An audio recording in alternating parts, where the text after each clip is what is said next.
नमस्कार बच्चों। आज हम आपको औसत चाल, औसत वेग पर आधारित सवालों को हल करना बताएंगे। इससे पहले वाली वीडियो में हमने बताया था कि चाल क्या होता है, वेग क्या होता है, औसत चाल, औसत वेग, इसके बारे में हमने समझाया था। अब इन पर आधारित कुछ सवालों को हम यहाँ पर बताने वाले हैं। तो जैसे मान लो एक सवाल हमें दिया जा रहा है कि एक शहर ए से बी तक एक कार 40 किलोमीटर पर घंटे की चाल से जाती है और शहर बी से ए तक जब वापस आती है तो वापस आने में उसकी चाल 60 किलोमीटर पर घंटा हो जाती है।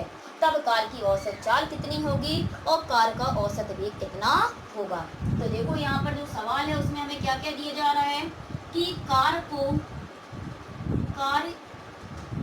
इस तरह से ना लिखें, ऐसा लिख सकते हैं, शहर ए से बी तक जाने में, शहर ए से शहर बी तक जाने में कार की औसत चाल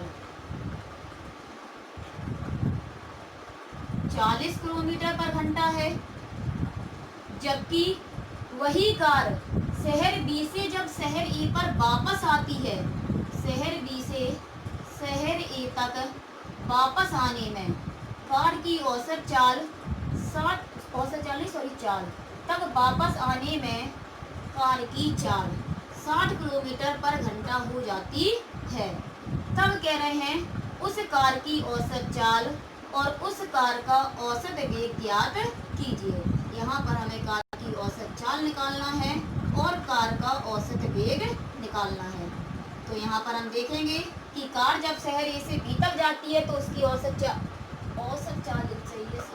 चाल होगी, शहर ए से बी तक जाने में कार की चाल 40 किलोमीटर पर घंटा है।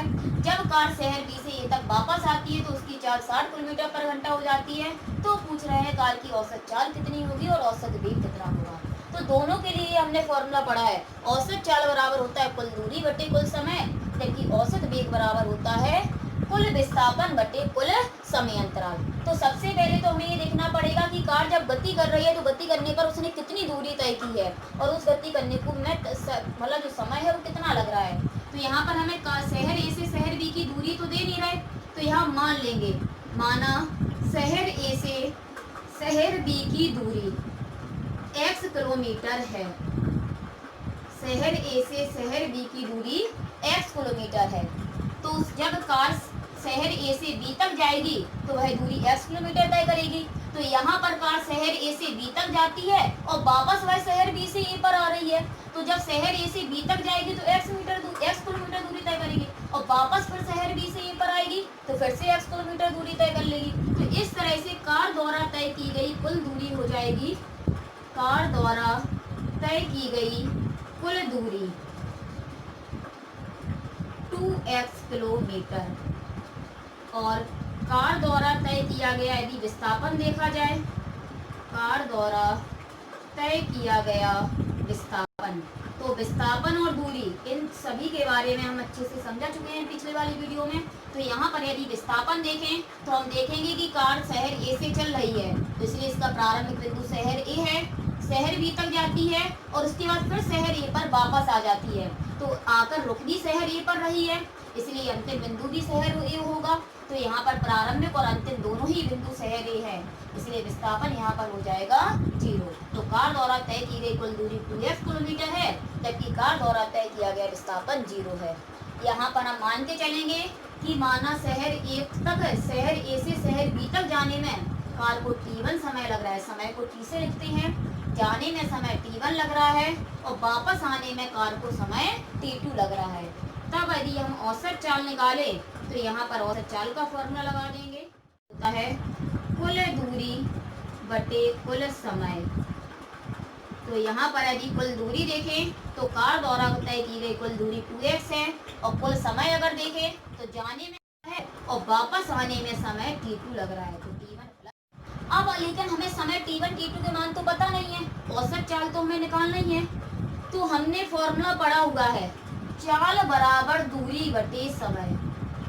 एक हमने फॉर्मूला पढ़ा है चाल बराबर दूरी बटे समय। तो यहाँ से अगर समय बराबर निकालें तो समय बराबर दूरी बटे चाल, यही हो जाएगा। तो समय बराबर दूरी बटे चाल। अगर हम समय t1 निकालें तो जो t1 समय है वो शहर A से B तक जाने में है, तो शहर A से B तक जाने में समय t1 है, और शहर A से जब कार शहर B तक जाएगी तो दूरी कितनी तय करेगी, शहर A से B तक की दूरी x किलोमीटर है, तो शहर A से शहर B तक जाने में कार x किलोमीटर दूरी तय करेगी, और शहर A से B तक जब जाएगी तो उसकी जो चाल है वो 40 किलोमीटर पर घंटा होगी। तो समय बराबर दूरी बटे चाल, यानी समय t1 है, दूरी x किलोमीटर तय हो रही है और चाल 40 किलोमीटर पर घंटा है। इसी तरह से अगर t2 समय निकालें तो t2 समय जो है वो B से A तक वापस आने में है, तो जब कार शहर B से A पर वापस आएगी तब भी दूरी 10 किलोमीटर तय करेगी, लेकिन उस समय उसकी जो चाल है वो 60 किलोमीटर पर घंटा हो जाएगी। तो इस तरह से यहाँ पर हम t1 और t2 निकाल लेंगे। तो जो t1 और t2 निकल आए हैं उनके मान हम यहाँ पर रख देंगे।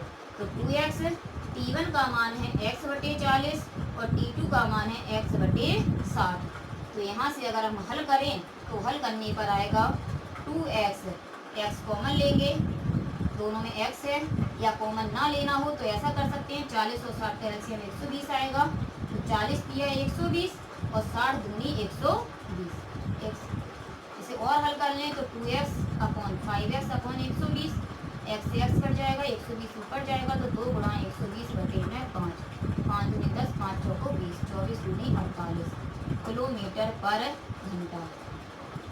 इस तरह से हम औसत चाल निकाल लेंगे। अब ये औसत चाल निकल आई, इसके बाद हमें निकालना है औसत वेग। तो औसत वेग के लिए हमने फॉर्मूला पढ़ा है कुल विस्थापन बटे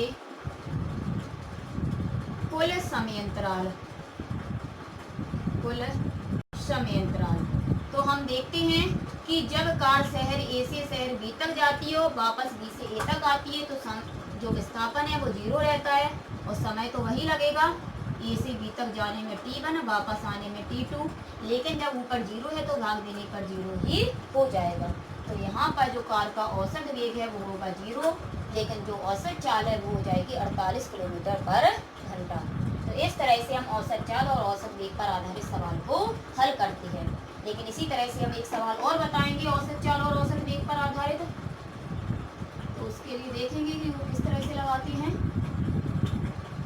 तो जैसे एक सवाल और दिया गया है कि कोई एक धावक है, वह धावक 200 मीटर व्यास के वृत्तीय पथ पर, तो धावक है वो वृत्तीय पथ पर गति कर रहा है और उस वृत्तीय पथ का हमें दिया जा रहा है व्यास।